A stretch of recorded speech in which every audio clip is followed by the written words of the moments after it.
Toc toc, réveillez-vous. Shalom, nous sommes Hymne Spirituel Matinal et bien merci de nous recevoir encore chez vous au travers de cette vidéo. Ensemble, vous savez déjà ce que nous faisons chaque matin, c'est hisser les drapeaux Jésus-Christ. Alléluia, alléluia. Nouveau jour, nouvelle vie, nouvelles opportunités. Alléluia, alléluia. Celebrate, Jesus, celebrate. Vous connaissez notre thème de l'année, c'est une année de profondeur avec Dieu. Vous savez quoi? Depuis le début de cette année, nous sommes en train de plonger ensemble. J'ai même envie de dire, hymne spirituel matinal pour vous et pour moi, plongeons ensemble. Waouh! Et comme sous-thème, nous sommes en train de parler des délaissés pour compte. Et délaissés pour compte, il y a aussi des classifications. Et là maintenant, nous sommes en train de parler de veuves. Waouh! Septembre, mois d'accouchement.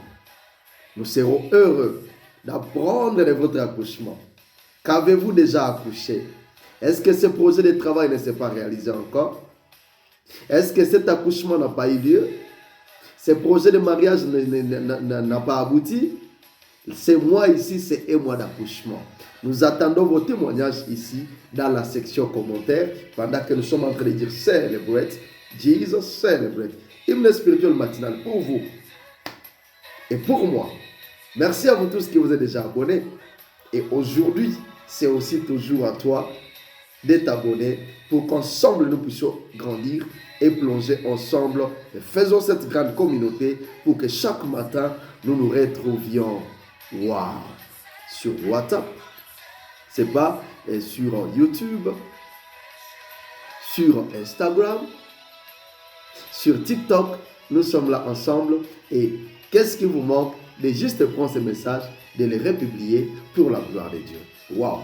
Commençons les numéros de ce matin, bien-aimés frères et sœurs. Célébrez juste, celebrate. Merci Seigneur. N'opprimez pas la veuve.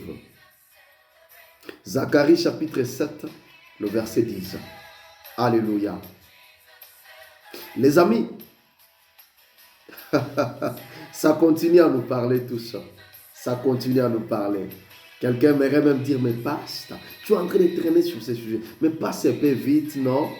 Ça continue à parler à toi, ça continue à me parler. N'opprimez pas la veuve. Je suis en train de nous supplier de ne pas zapper cette émission. Parce que si ça continue à insister, c'est que ça vaut vraiment la peine. Je nous ai toujours dit que lorsque le Saint-Esprit insiste sur quelque chose, c'est qu'il y a quelqu'un à qui le Saint-Esprit est en train d'adresser ses messages. Ne zappez pas cette émission, s'il vous plaît. Plutôt, les amis, au lieu de continuer à poser des gestes odieux envers la veuve et le veuf, vous connaissez les gestes odieux, c'est-à-dire les gestes néfastes. Au lieu de continuer à poser des gestes qui ne sont pas beaux, c'est-à-dire quelque chose qui est odieux, c'est quelque chose de laid, quelque chose qui n'est pas propre. Au lieu de continuer à poser des actes odieux à l'égard des veuves et de veufs, posons-en des gestes sympas. Posons plutôt des gestes sympas envers ces personnes ici. Alléluia, alléluia. C'est un appel à nous tous. Commençons par moi-même, bien sûr. Waouh! Je n'essaie pas de parler des gestes. Des gestes là, dont la seule motivation, si je dis nous devons poser des gestes envers ces personnes, je ne parle pas des gestes dont la seule motivation, c'est les buts lucratifs. Vous savez, il y a des gestes que nous posons envers les gens et ce que nous attendons derrière, c'est un but lucratif. Waouh! Je ne sais pas de parler de ces gestes-là. Un geste qu'on appelle caritatif, mais au fond, un geste qui vise le végétariat médiatique. C'est-à-dire, je fais ça pour cette veuve, mais en réalité, ce que j'attends, c'est un végétariat médiatique. Je ne sais pas de parler de ce geste dont la motivation est telle. Non, je ne suis pas en train de parler de cette façon, de ce geste-là. Ah ah, les amis, pendant que nous pensons que toute œuvre bonne que nous posons envers une personne vulnérable doit obligatoirement être connue du grand monde, pendant que c'est ce que nous pensons, pendant que nous pensons que tout ce que nous posons comme geste bon envers une personne vulnérable doit obligatoirement être découvert, doit obligatoirement être connu par les grands mondes. Ce qui en réalité n'est que l'indice des bassesses et d'esprit des complexes. En réalité, ça, moi, j'appelle ça l'indice de l'esprit de bassesse et des complexes qui cherchent l'approbation des hommes. Il y a beaucoup de gestes que nous posons pareil, alors qu'en réalité, nous attendons qu'il y ait un végétarien du monde entier médiatique et cela expose une bassesse notoire de notre part, mais aussi, quoi encore, un complexe qui cherche l'approbation des hommes. Je ne sais pas de parler de ces gestes-là que nous pouvons poser pour que les hommes nous approuvent. En fait, il fait beaucoup de choses, il fait beaucoup d'œuvres. Waouh! Que les gens commencent à vous admirer, à vous approuver. Je ne sais pas de parler de ces gestes-là. Alléluia. Alléluia. Les amis, il existe cependant, pendant que nous faisons ça, il existe cependant des gens qui font plus que nous. C'est-à-dire qui font des œuvres plus que nous dans le silence. Alléluia. Que Dieu bénisse tous ces gens-là qui font des gestes caritatifs, qui font des gestes, mais dans les silences. Ça, cherchez vraiment le végétarien médiatique. Que Dieu vous bénisse.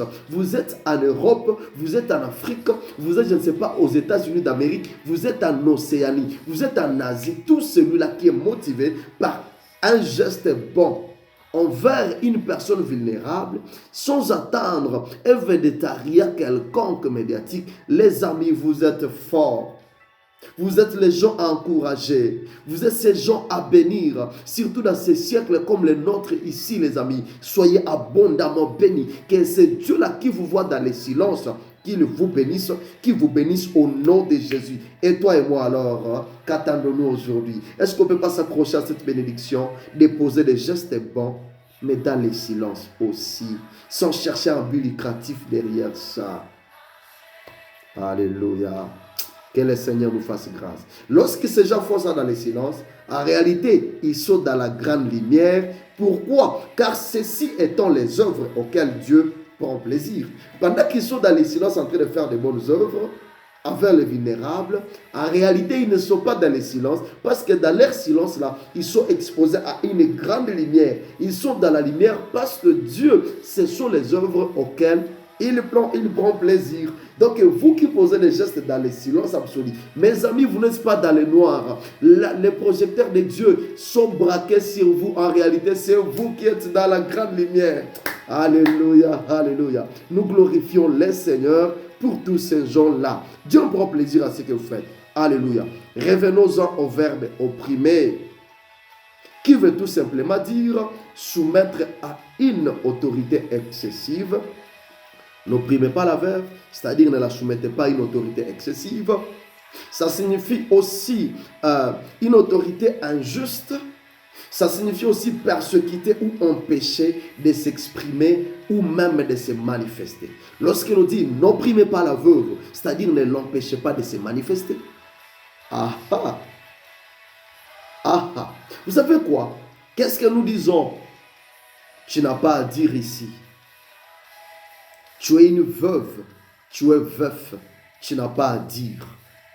Tu n'as pas de leçons à nous apprendre. Tais-toi, espèce de veuve. Tu as perdu ton mari, tu as perdu ton épouse. Quel conseil tu vas nous donner? Qu'est-ce que tu vas nous prodiguer comme conseil? Tais-toi tout simplement. Que c'est frustrant. J'ai même envie de dire que c'est tuant. Que le Seigneur nous fasse grâce. Mes amis, cette oppression ici envers la veuve ou le veuf se manifeste de plusieurs manières. Waouh! Puisque tu as perdu ton mari, les gens n'aimeraient même pas te voir connaître une certaine avancée dans ta vie. Toi, tu es veuve. Comment tu es en train de connaître les avancées?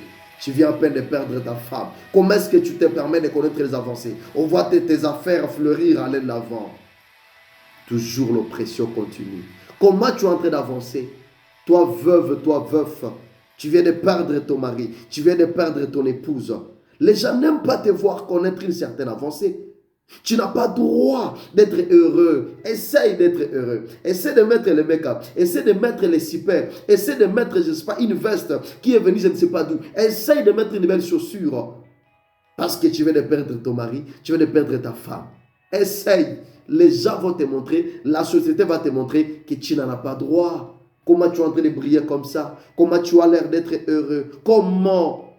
Et si tu essaies de sourire, tu deviens suspect. Vous voyez un peu comment il est en train de sourire. Il y a une année qu'elle vient de perdre son mari. Comment il essaie de sourire? On le voit heureux comment? Il est suspect celui-là. Elle est suspecte celle-là. Les amis, vous voyez de quel bruit ça fait. Quel trouble ça fait aux oreilles de cette veuve ou de ce veuf. Waouh! Tu n'as pas droit. Waouh! Et si tu deviens, je ne sais pas, si tu essaies de déprimer, tu tombes dans la dépression. On dit, tu es hypocrite. Elle est hypocrite. Qu'est-ce qu'elle essaie de montrer? Elle n'est pas malade. C'est juste l'hypocrisie. Il n'est pas malade. Il va bien. Qu'est-ce qu'il essaie un peu de nous montrer? Les amis, mais finalement la question se pose. Alors que faire finalement? Que faire? Je perdis mon mari, oui, ça me fait mal, ça m'a fait mal. Je perdis mon épouse et tout ce que j'essaie de faire, c'est mauvais. Que faire alors? Que faire alors? Chère société, chère communauté, que devrais-je alors faire? Un cri d'alarme de ce veuf, de cette veuve. Que faire alors? Que faire alors? Si la communauté pouvait écouter cette voix, vous qui me regardez là, si vous êtes parmi les persécuteurs, est-ce que ce n'est pas le bon moment de changer de camp et de relever ce veuf-là, de relever cette veuve? Et si vous le faites, Dieu va vous faire du bien. Dieu va vous bénir. Parce que hier, il nous disait que c'est lui le défenseur. De sa demeure sainte, il défend la veuve. Dieu va vous bénir. Si vous choisissez plutôt de relever cette personne-là. Alléluia. Si vous ne pouvez pas bénir la personne, si vous ne pouvez pas l'aider, mais au moins ne dites rien de mal. Ne l'opprimez pas non plus parce que vous n'êtes pas capable de l'aider. Waouh! Dieu nous aide. Je crois qu'on va répondre à cette question dans les émissions prochaines. Quand nous disons que faire alors, cette question crie d'alarme de ces veuves, de ces veuves-là ou de ces veuves. Alléluia. Mais retenez mes amis que dans notre passage que nous avons ici haut, où nous avons dit n'opprimez pas la veuve, dans notre passage, le prophète Zacharie avertit les hommes de Bethel à l'époque. Alléluia. Il essaie d'avertir les hommes de Bethel à l'époque qu'ils devaient produire les fruits de la justice. Waouh! C'est un appel à la production des fruits de la justice. Waouh! C'est que j'ai dit la fois passée même hier, que si vous avez un jugement à porter, que ce soit un jugement vraiment digne et éprouvé, et le prophète Zacharie essaie de dire à ce peuple ici de Bethel, d'essayer un peu de produire les fruits de la justice. Waouh! Qui alors démontre l'obéissance à la parole de Dieu. Les fruits de la justice vont montrer que vous êtes obéissant à la parole de Dieu. Waouh! Les amis, c'est pourquoi l'idée derrière ce verset, c'est que Dieu appelle son peuple. Nous sommes son peuple, n'est-ce pas? Il appelle son peuple à la repentance. Il est en train d'appeler son peuple à la repentance. Et si vous lisez cette partie, là-haut, les titres, on parle de la repentance de ce peuple-là. Il appelle son peuple à la repentance. Est-ce que ce n'est pas aussi l'appel à la repentance à nous ici qui sommes ici maintenant? Nous qui avons opprimé longtemps le veuf et le veuve. Est-ce que ce n'est pas un appel à la repentance? Est-ce que quelqu'un dans cette famille-là, toi belle-sœur, toi beau-frère, toi beau-père, toi belle-mère, toi qui as torturé cette dame-là ou ce monsieur-là depuis que son conjoint est parti, sa conjointe, est-ce que ce n'est pas un appel à la repentance?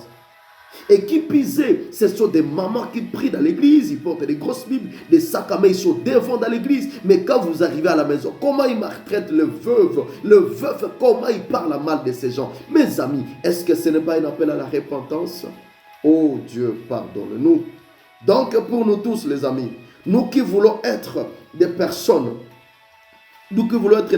importantes dans la société, ce n'est pas en opprimant les veuves, Ce n'est pas nos primas les veuves. Tout le monde veut être important dans la société, n'est-ce pas? Nous voulons être importants. Et la plupart des fois, quand nous faisons ça dans une famille, vous voyez la belle-sœur qui s'élève, même qui est petite en âge.